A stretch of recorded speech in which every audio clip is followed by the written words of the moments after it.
This is my third attempt to start this video correctly. Okay, so I've already got this one drawn. What this is this eyeball on him. Is that showing? Yeah. This eyeball on him, right here. This part, the dark part, is indicating the inside of the lids, which is a dark brown. You know, we have pink, they have, you know, very pink. He has a brown that looks, at least here in shadow, it looks very dark. All right, so that hangs down here under the eye, and then you have a distinct lid right here above that shows. Now, after that, you have this light area. You know, I didn't really draw that accurately. That shows how hard this can be. So it does like this up here. It just comes down like that a little bit, slants more here. Which, the main thing is that you get a top and a bottom right here and here. And then you want this bit of, the way that you make this edge is by making the dark gray, or the gray anyway, that is next to it. So you darken that. Oh, jeez.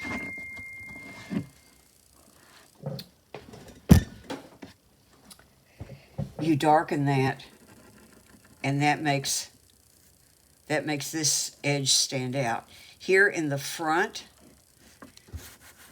you see there is no light area in front. It's partly covered by this darker hair coming up this way. So what this was about, this looks like a drawing of an egg, doesn't it, in the pan? All right, so what this is that I've had a lot of students do this, which is why I know that it's like a stereotype that's stuck in our left brains. Here's the eyeball, and then here's the light area around. And they go all the way around, and that's not it. It just comes up, see, like this, because it is foreshortened. In fact, this lid actually comes down a little more there, I think. All right, so let's go look at my squirrel. Here's my squirrel in the video, and I've got this area too small. And that will make his eyes appear smaller, because it's all this framing around the eyeball has a lot to do with how he looks. So I'm actually taking my lifting brush. I'm going to make this lighter. There. And then I'm going to come back. I have to get it dry, and then I'm going to come back and I'm going to rework it. This side over here is okay, and I haven't done anything at the top. Okay. Now, let's look at the nose before we get started, because a number of people have misread the nose. And part of it's because, you know, we all have dogs. Well, not all of us, but... So, the nose is shaped, well, it's not all nose. This nose part of his face. Okay, it's shaped something like this. And this is like little fine hair all the way down here. Little bitty fine hair. And then it gets a little, as it comes up here, it gets a little longer, you know, and graduates into the rest of the head. The nostrils are right down here, and you can just barely see them from this angle. They come down. Gonna make them really dark, and they do a little thing, you just a little bit bigger here, and that's all you see.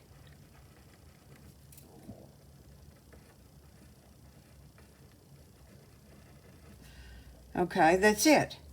Then there's a little bit more darker hair kind of fringing this just a little bit underneath. But that's all there is to the nose. You can see it on this one. You can see a little bit of this side of the nostril, because the nostrils come all the way up the side like that. And if you looked, at him from a little different angle, you would see this as a little bit bigger. But that's it. Because I've had people do this. This is an exaggeration, but I've seen this, okay, and really, really, really, really dark here, which it's not. It's just a pretty dark brown. Okay. So now let's look at painting the little guy. Mine looks really, really funny because I painted this part of the nose dark and I stopped.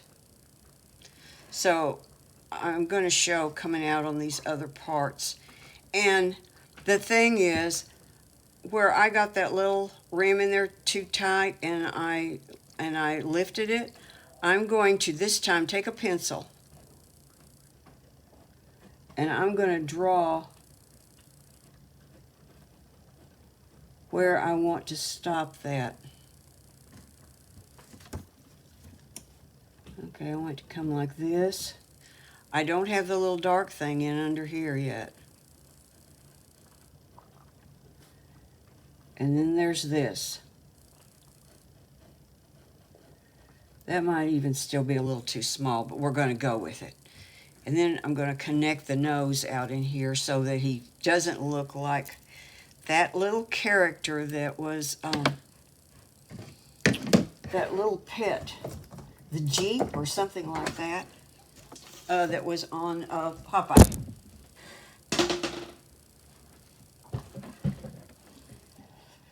Okay. Well, Ann, we're really organized here. Really, really super organized today. Okay, so let's put out some color.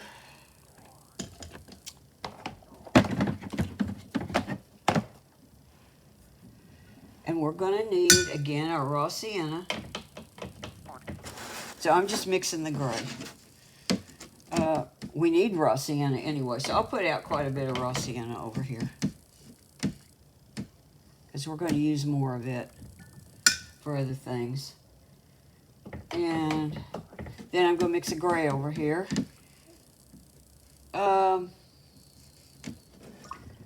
Let's put out, you could use indigo, or, I think I prefer ultramarine here, just slightly. Slightly prefer ultramarine. I'm not in the picture. All right. Ultramarine. Let's add a little bit of this raw sienna into it. Oh, look at that green. See, that is, if you want a dull green, a really dull green, for some reason, you might someday. We're going to be doing trees. We might even need a dull green. There is one very dull green. When you get something like that, if you're keeping some records in a notebook, where you're keeping swatches or something, you happen upon something you like or something you think is really weird or something you dislike and don't want to ever do again, make a swatch in your notebook so that you and put the names of the colors down. Of course, I would make the swatch and forget to put down the colors. Happens every time. Okay, and then I like permanent brown for my red. See, it's green. So how do we make it less green? We add some red. So I'm going to use permanent brown as my red. Let's see, yeah, it's pretty strong. Now, here's the problem. I never had enough blue in the first place. Now I have a gray. Well, but it's more brown than anything else because I really put too much raw sienna in there. That raw sienna, even though it's dull and quiet, it's very opaque, and that opacity tends to override your other colors. So let's put a whole lot more ultramarine in this and see if we can get something. Well, that's pretty bluish. I just didn't mix it enough. I think that's pretty good. Maybe just a touch more red.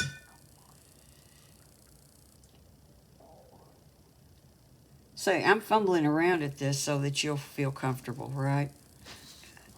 Yeah, sure. Okay, there. There's a nice gray.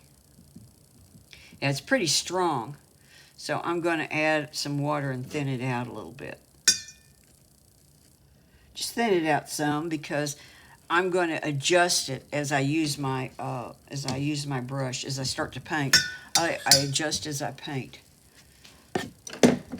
Clean paper towel. I'm using a smaller round right now. Let's see, is this all in here? Okay, let's see if we can get his little head showing.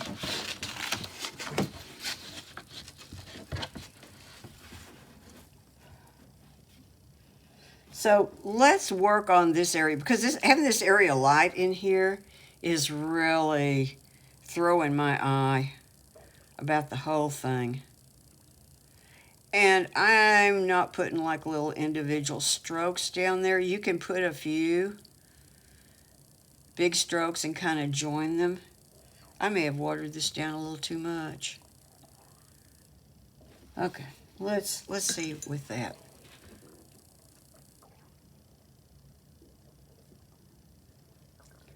And right here, see beside the nose, there is more gray right in here. Oops. I'm trying to fix everything at once. Oh, he already looks better, doesn't he? That not having that nose stand out quite so much and that light area up there in the forehead was really making him look awful. And here's the thing. You can have a painting that looks so far off to you and really is really bothering you. And sometimes it's just one thing that's throwing things out of balance so that you're not liking your painting.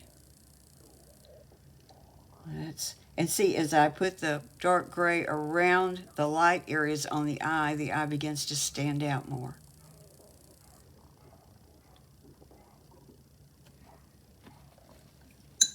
Oh, a squirrel is appearing before our very eyes.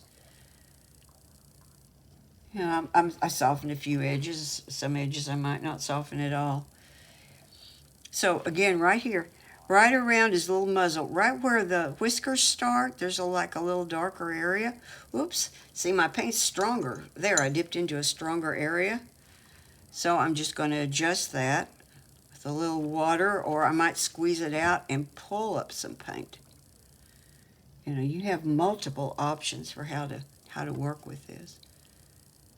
So now I'm going to come up here over this area of the eye.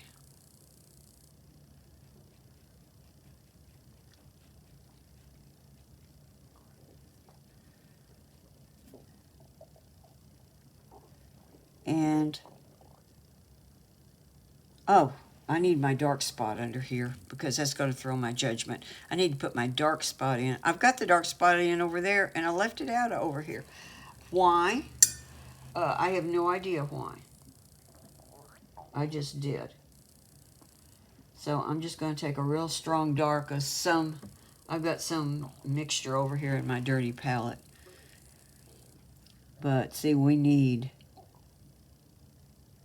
this area. And again, you might draw that if you don't have it drawn with a pencil or it's gotten washed out.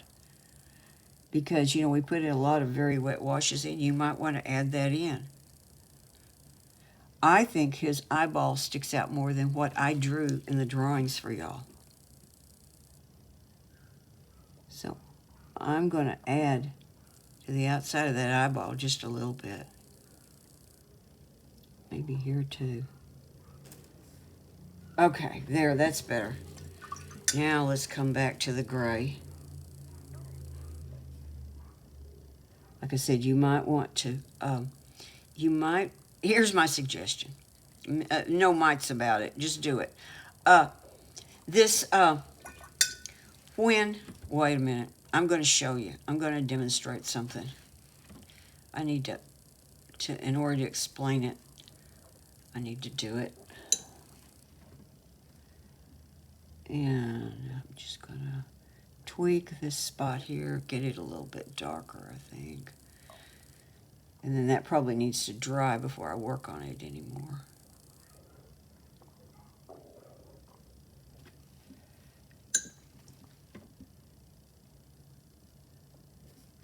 All right, let's stop there, and I'm going to take another piece of watercolor paper. Let me see if I can find one that's got something already on it. No, they're all fresh, of course. Oh well. Let's say that I want to make a little square. Particularly if I'm trying to make a tiny square. This isn't tiny, but I'm trying to make it big enough to show up in the video. And so I'm going to make the square by painting my dark around it. That works fine. I've got a line there to paint to. Now I'm just going to illustrate what tends to happen to not just y'all, but me every time I do this. If I'm painting this square, I'm making this happen this time, but trust me, it happens to me all the time. And I'm trying to leave an opening. And what happens is, I don't know why, but I know I consistently get my white too small when I paint around it like that. So it really helps if I have a light outline at some point to paint to keep myself from going too small.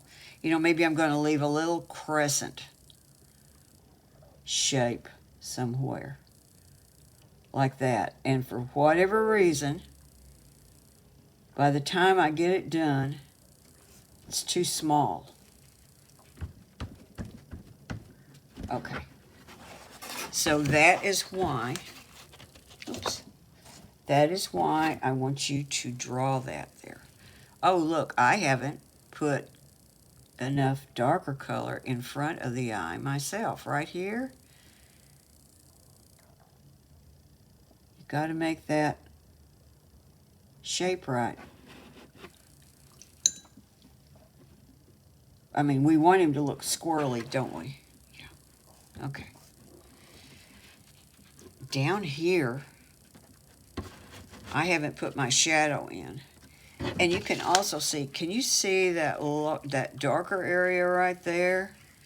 It's because this is probably part of his back leg showing here, or tail or something. It's got to be his back leg.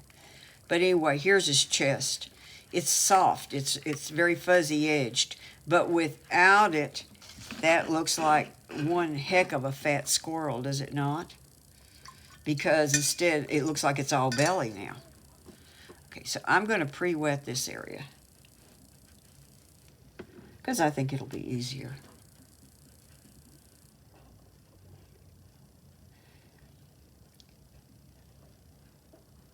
And this is one of these things where you could pre-wet, and you could wait a few seconds and talk and yap about something like I'm doing right now.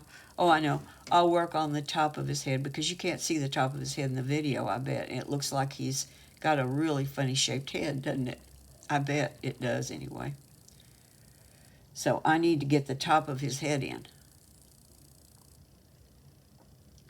I'll just come on down here like this. You know, I could soften some edges. So see, I've got kind of a nice overall shape in here. I think I need a little more color though. I am not attempting to make all those little fine hairs. We're suggesting a squirrel. We're not painting every hair, just like you're not going to paint every leaf on a tree.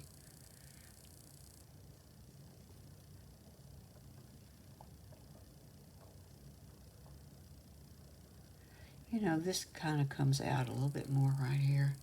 I've still got to paint in a nostril over here. And I don't know what that's about there.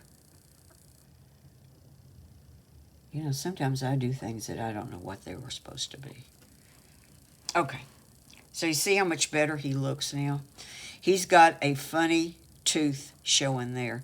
He really looks like he's had an injury or something. I'm just going to make a line, but there is a line that goes all the way up to his nose, just like on a rabbit. I'm just going to do that. Okay, down here, this has been soaking. In fact, I have an area that's a little too dry. And I'm going to see if I need to pull up any extra water. Really don't. So just a thin glaze of gray or blue gray. Blue. It really needs to be a blue gray on this area. See, that's going to tone it down. Might get a little bit up here on the leg and then soften it. Doesn't really look quite that way in the picture.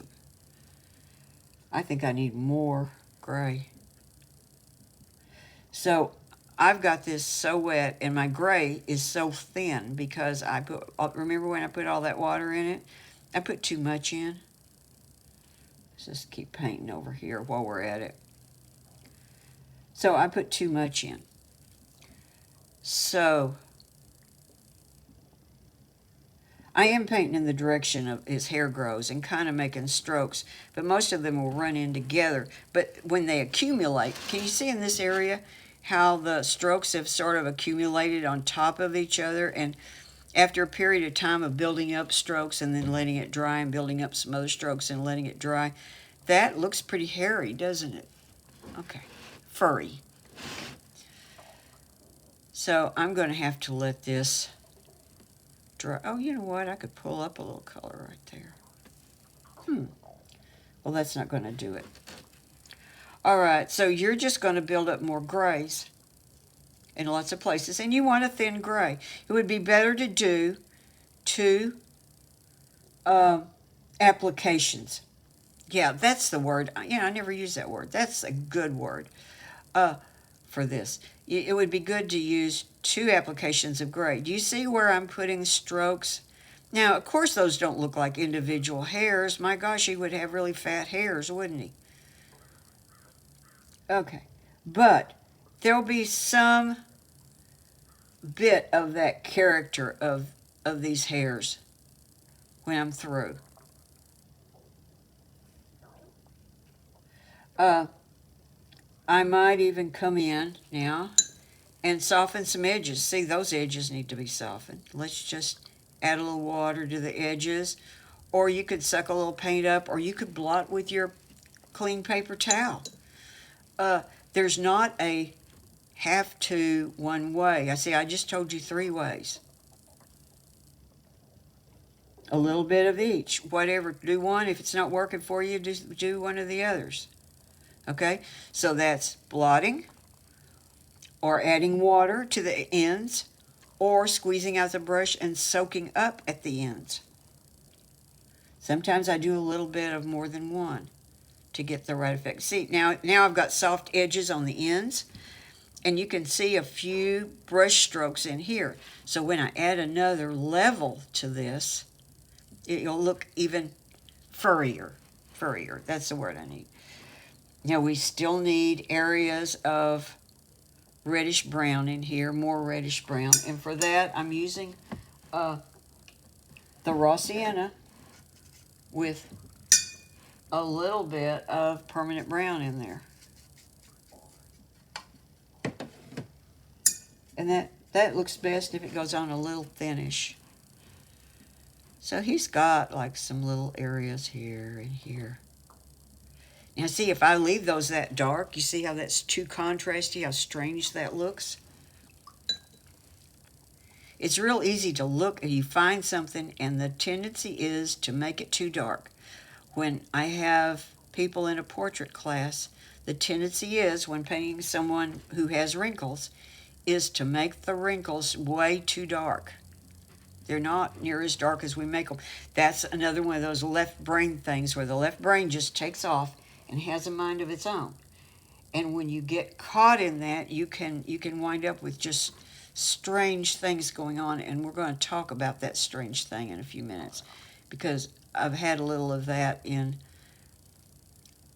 classes now, and I've seen it. Oh, look, I'm doing tiny. I didn't know I was going to do that.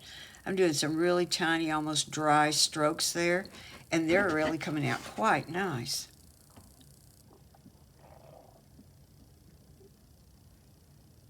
It's almost sort of like dry brushy. Oh, that's really pretty. I wasn't even going to do that. But see, I got there and saw that I accidentally had something that was working, and I stuck with it. So we got what I really started out to do was get this other nostril in here. And I can actually darken that one. Okay, see, it's just got a little thing like that. This area, when that's dry, I'm actually going to add a little more raw sienna and red up in here. So you're building like this, and you're building a squirrel. Okay. So you might want to, that thing I just did.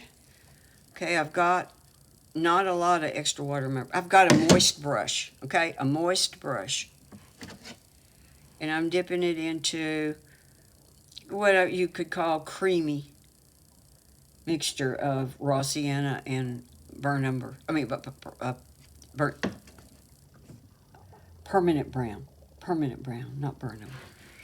Okay. And his ears definitely need to be stronger, and there's a lot of red in around these ears.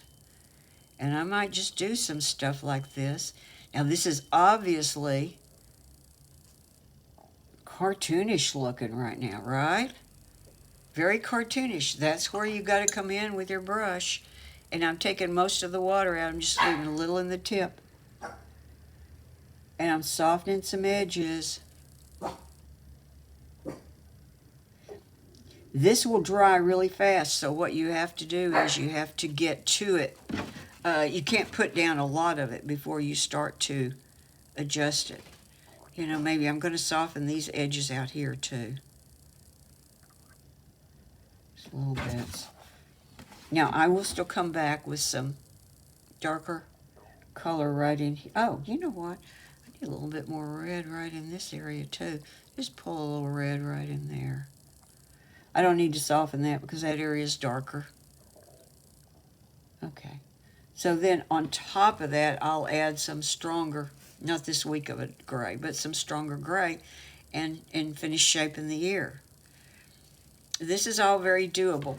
One of the things that I have run into again with classes is that they'll come in and they'll start to paint an area, let's say right here on the squirrel,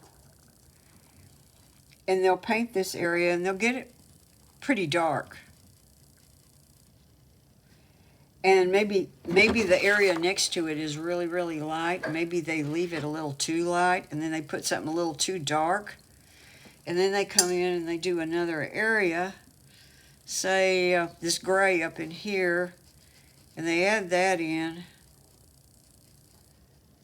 And pretty soon they've just got something that looks like a bunch of a calico quilt or a bunch of spots and no cohesive squirrel.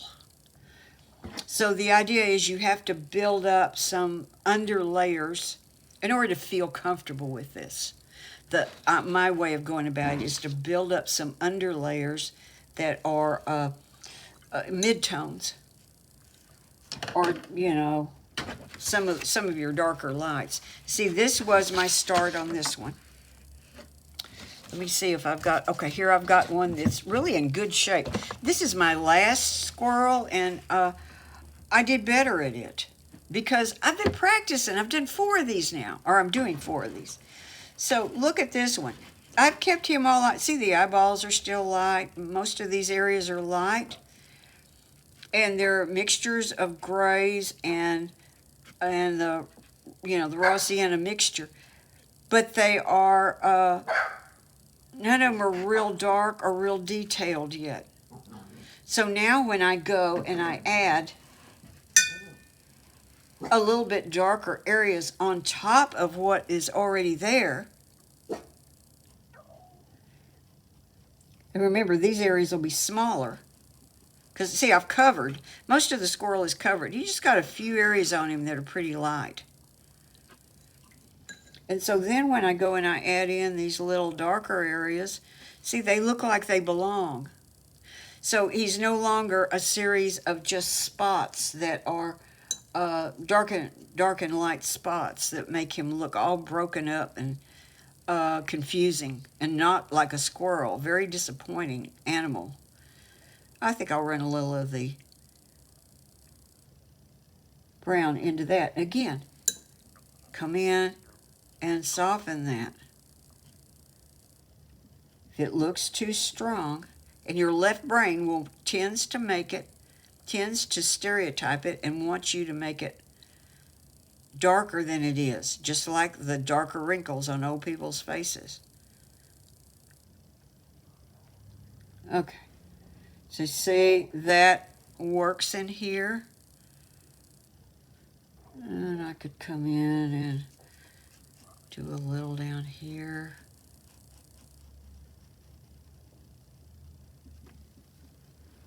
Okay, see how much time I've used up here. Okay, so this is going to be my stopping point.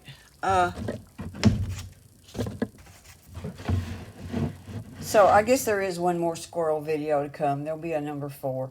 But can you see that he's got areas built up that are in between values? Look at that. That spot really shows up on the video. I've got a hard edge there. So I hope this helps, and I'll see you next time.